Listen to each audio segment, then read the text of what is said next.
নমস্কার বন্ধুরা, KS cooking হাউসের তরফ থেকে আপনাদের জানাই স্বাগত। আজকে আমি বানাবো নিরামিষ বাঁধাকপি। এটি আপনারা সরস্বতী পুজোর দিন নিরামিষ খিচুড়ির সাথে খেতে পারেন বা যে কোনো নিরামিষ দিনে রুটি বা ভাতের সাথেও খেতে পারেন। খেতে দুর্দান্ত লাগে। এই রান্নাটা আপনারা সম্পূর্ণ দেখুন। দেখে যদি ভালো লাগে তাহলে আমার চ্যানেলটি সাবস্ক্রাইব করে রাখবেন আর লাইক কমেন্ট শেয়ার করবেন। তাহলে চলুন রেসিপিটি দেখে নেওয়া যাক। এখানে একটি থালার মধ্যে নিয়ে নিয়েছি 500 গ্রাম ওজনের একটি বাঁধাকপি, দুটো মিডিয়াম সাইজের টমেটো আর নিয়ে নিয়েছি দুটো মিডিয়াম সাইজের আলু। এখন সবজিগুলি কেটে নেব, তার জন্য নিয়ে নিচ্ছি একটি চপিং বোর্ড। প্রথমে আমি বাঁধাকপিটা কেটে নেব, সেই জন্য বাঁধাকপিটাকে প্রথমে অর্ধেক করে কেটে নিলাম, তারপরে ছোট ছোট টুকরো করে কেটে নিচ্ছি। এবারে এই ছোট অংশটাকে আবার আলু ভাজার মতো একটু লম্বা লম্বা করে কেটে নিচ্ছি। যেহেতু এটা শীতকালীন বাঁধাকপি, রান্না করতে গেলে গলে যাবে, সেই জন্য এরকম মোটা মোটা করে কেটে নিচ্ছি। এই যে দেখুন, এইভাবে কেটে নিলাম। আর বাকি যে বাঁধাকপিটুকু আছে সেটাও আমি এইভাবে কেটে নিচ্ছি। সম্পূর্ণ বাঁধাকপিটাই কেটে নিলাম। এবারে একটি বাটির মধ্যে বাঁধাকপিটা তুলে নিচ্ছি। এই বাঁধাকপিটা যেহেতু শীতকালীন বাঁধাকপি, সেই জন্য আমি এটা ভাপাবো না, না ভাপিয়ে রান্না করলেই বেশি স্বাদ লাগে। এবার আমি দুটো আলু খোসা ছাড়িয়ে নিচ্ছি। এই যে দেখুন, দুটো আলুরই খোসা ছাড়ানো হয়ে গেছে। এবার আমি একটি বাটির মধ্যে কিছুটা জল নিয়ে নিয়েছি।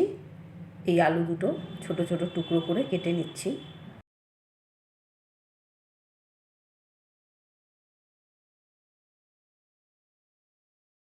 দুটো আলুই ছোট ছোট টুকরো করে কাটা হয়ে গেল। এবার আমি এই বাটির জলে আলুর টুকরোগুলি ভিজিয়ে দিচ্ছি। গ্যাস ধরিয়ে কড়াই বসিয়ে নিয়েছি। প্রথমে আমি আলু ভেজে নেব, তার জন্য কড়াইতে দিয়ে দিচ্ছি 3 টেবিল চামচ সর্ষের তেল। তেলটা ভালো করে গরম করে নিচ্ছি, গ্যাসের ফ্লেমটা ফুল বাড়িয়ে। তেল ভালো মতো গরম হয়ে গেছে। তেলের মধ্যে দিয়ে দিচ্ছি 1/4 চামচ নুন। এবার এই তেলটা কড়াইয়ের গায়ে ভালোভাবে মাখিয়ে নিচ্ছি। এবার এর মধ্যে দিয়ে দিচ্ছি আগে থেকে কেটে রাখা আলুর টুকরোগুলি।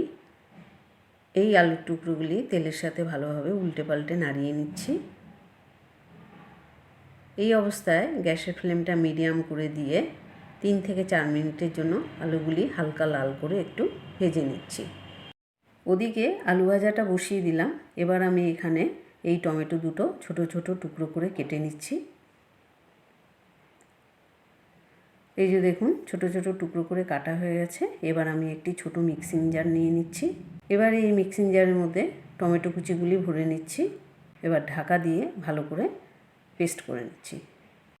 এবার মিক্সিং জারের ঢাকাটা খুলে আপনাদেরকে দেখিয়ে দিচ্ছি। এই যে দেখুন, টমেটো ভালো মতো বাটা হয়ে গেছে। এবারে আমি একটি বাটির মধ্যে টমেটো বাটাটা ঢেলে নিচ্ছি। এই যে দেখুন, এইদিকে আলু ভাজাটাও হয়ে গেছে, হালকা লাল করে ভেজে নিয়েছি। আর আমি মাঝে মধ্যে একটু উল্টে পাল্টে নাড়িয়েও দিয়েছি। তা আলু ভাজাটা আমি একটি পাত্রে তুলে নিচ্ছি। এবার এই তেলের মধ্যে দিয়ে দিচ্ছি 1 চা চামচ গোটা জিরে ফোড়ন। কয়েক সেকেন্ডের মতো জিরেটা হালকা করে একটু ভেজে নিচ্ছি। দিয়ে দিচ্ছি আগে থেকে বেটে রাখা টমেটোটা। দিয়ে দিচ্ছি 1 চা চামচ জিরের গুঁড়ো, 1 চা চামচ ধনের গুঁড়ো, 1/2 চা চামচ হলুদ, 1/2 চা চামচ কাশ্মীরি লঙ্কার গুঁড়ো, 1 চা চামচ আদা বাটা। দিয়ে দিচ্ছি 4টে চেরা কাঁচা লঙ্কা, 1 চা চামচ নুন। আর যে টমেটো বেটেছিলাম সেই মিক্সিং জারটা ধুয়ে সেই জলটা এই বাটির মধ্যে ঢেলে নিয়েছি, এটা এর মধ্যে দিয়ে দিলাম। এবার সব কিছু ভালোভাবে মিশিয়ে নিচ্ছি। এই অবস্থায় গ্যাসের ফ্লেমটা মিডিয়াম টু লো অবস্থায় রেখে 4 থেকে 5 মিনিটের জন্য ঢাকা দিয়ে মশলাটা ভালো করে কষিয়ে নিচ্ছি। 5 মিনিট হয়ে গেছে। এবারে আমি কড়াইয়ের ঢাকাটা খুলে নিচ্ছি। মশলা থেকে তেল বেরিয়ে গেছে, এই দেখতেই পাচ্ছেন। এবার আমি একটি খুন্তি দিয়ে ভালোভাবে উল্টে পাল্টে নাড়িয়ে নিচ্ছি। আর এই অবস্থায় গ্যাসের ফ্লেমটা মিডিয়াম করে দিয়ে আরও 2 মিনিটের জন্য মশলাটা অনবরত নাড়তে নাড়তে একটু কষিয়ে নিচ্ছি। 2 মিনিট ধরে মশলাটা ভালো করে কষিয়ে নিলাম। এবার আমি এর মধ্যে দিয়ে দিচ্ছি আগে থেকে ভেজে রাখা আলুর টুকরোগুলি। এই আলুর টুকরোগুলি মশলার সাথে একটু ভালোভাবে মিশিয়ে নিচ্ছি। এই আলু আর মশলার মধ্যে এখন আমি দিয়ে দিচ্ছি আগে থেকে কেটে রাখা বাঁধাকপির টুকরো। এই কড়াইটা যেহেতু ছোট কড়াই, তাই আমি অল্প অল্প দিয়ে বাঁধাকপিটা আলু আর মশলার সাথে ভালোভাবে মিশিয়ে নিচ্ছি। বাঁধাকপিটা আলু আর মশলার সাথে ভালোভাবে মেশানো হয়ে গেল। এবারে বাকি যে বাঁধাকপিটুকু আছে সেটাও আমি এই কড়াইয়ের মধ্যে দিয়ে দিচ্ছি আর সব কিছু ভালোভাবে মিশিয়ে নিচ্ছি। পুরো বাঁধাকপিটাই আমি মশলা আর আলুর সাথে ভালোভাবে মিশিয়ে নিলাম। এখানে আমি অনেকবার নুন ব্যবহার করেছি, সেই জন্য আমি আর এর মধ্যে নুন দিচ্ছি না। এই কপিটা যেহেতু শীতকালীন কপি, এর মধ্যে নিজস্ব একটা জল আছে, সেই জন্য এর মধ্যে আমি দিয়ে দিচ্ছি চায়ের কাপে 1 কাপ পরিমাণ জল। এবারে ঢাকা দিয়ে দিচ্ছি আর গ্যাসের ফ্লেমটা ফুল বাড়িয়ে বাঁধাকপিটা ফুটিয়ে নেব।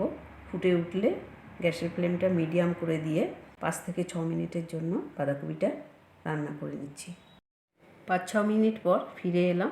এবারে তরকারির ঢাকাটা খুলে নিচ্ছি। এবারে বাঁধাকপিটা আমি উল্টে পাল্টে ভালো করে নাড়িয়ে নিচ্ছি। এখন দেখে নেব যে আলু সিদ্ধ হয়েছে কিনা। এই যে দেখুন আলু সিদ্ধ হয়ে গেছে, আর একটা কপির পাতাও, এই যে দেখুন কপিও সিদ্ধ হয়ে গেছে। এবারে এই যে বাঁধাকপির মধ্যে একটু জল জল ভাব আছে, সেটাকে আমি একটু ভালো করে টানিয়ে নেব। এই বাঁধাকপিটা একটু মাখা মাখা হলেই ভালো লাগে, যেহেতু এটা সরস্বতী পুজোর জন্য বানাচ্ছি, সেই কারণেই। মশলা কষানোর সময় 1 চামচ নুন দিয়েছিলাম, পরে আমি বাঁধাকপিটা চেক করে দেখেছি যে একটু নুন লাগবে, সেই জন্য আমি এর মধ্যে দিয়ে দিচ্ছি আরও 1/2 চা চামচ নুন। এই নুনটা বাঁধাকপির সাথে ভালোভাবে মিশিয়ে নিচ্ছি। নুনটা বাঁধাকপির সাথে মিশিয়ে নেওয়ার পর এই যে দেখুন বাঁধাকপিটা বেশ মাখা মাখা হয়ে গেল, আর বাঁধাকপির মধ্যে যে এক্সট্রা জলটা ছিল সেটাও টেনে গেছে। এটা যেহেতু শীতকালীন বাঁধাকপি, তাই আমি এর মধ্যে কোনো গরম মশলা দেব না। আপনাদের বাড়িতে যদি ধনেপাতা থাকে তাহলে একটু ধনেপাতা কুচি দিতে পারেন, তাহলে খেতে বেশি ভালো লাগে। এরকমভাবে আপনারা সরস্বতী পুজোর দিন বানিয়ে খিচুড়ির সাথে খেয়ে দেখবেন, খেতে ভীষণই ভালো লাগে। এইভাবে নিরামিষ বাঁধাকপি রান্না করে সরস্বতী পুজোর দিন খিচুড়ির সাথে খেয়ে দেখুন, খেতে ভীষণ ভালো লাগবে। রেসিপিটি বাড়িতে ট্রাই করে দেখুন। যদি ভালো লাগে তাহলে লাইক, কমেন্ট, শেয়ার করবেন আর আমার চ্যানেলটি সাবস্ক্রাইব করে রাখবেন।